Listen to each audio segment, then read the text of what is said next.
ஆண்டிப்பட்டி அருகே 11 வயது சிறுமிக்கு பாலியல் தொல்லை கொடுத்த நபர் மீது புகார் அளித்தும் இதுவரை காவல்துறை நடவடிக்கை எடுக்கவில்லை.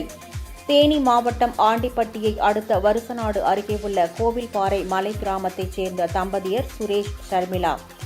இந்நிலையில் 6ஆம் வகுப்பு படிக்கும் இவர்களது மகளை எதிர் வீட்டில் வசிக்கும் முத்தையா என்ற 52 வயதான நபர் அவரது வீட்டிற்கு அழைத்துச் சென்று பாலியல் தொல்லை அளித்ததாக கூறப்படுகிறது. இது குறித்து சிறுமி பெற்றோரிடம் கூறியுள்ளார். இதனால் அதிர்ந்து போன பெற்றோர் இது குறித்து நேரில் சென்று கேட்டபோது பாலியல் குற்றச்சாட்டுக்கு ஆளான நபரும் அவரது உறவினர்களும் தாக்கியதில் சிறுமியின் தந்தை காயமடைந்தார். இதையடுத்து சிறுமிக்கு பாலியல் தொல்லை அளித்த நபரை கைது செய்ய கோரி பெற்றோர் ஆண்டிப்பட்டி அனைத்து மகளிர் காவல் நிலையத்தில் புகார் அளித்தனர்.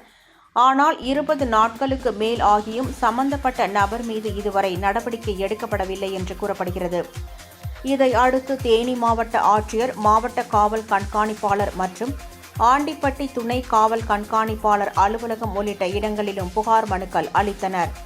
அதில் சிறுமிக்கு பாலியல் தொந்தரவு கொடுத்த நபரை கைது செய்ய வேண்டும் எனவும், குற்றவாளிக்கு சாதகமாக நடக்கும் அனைத்து மகளிர் காவல் நிலைய காவல் ஆய்வாளர் காயத்ரி மீது நடவடிக்கை எடுக்க வேண்டும் எனவும் பெற்றோர் கோரிக்கை விடுத்துள்ளனர்.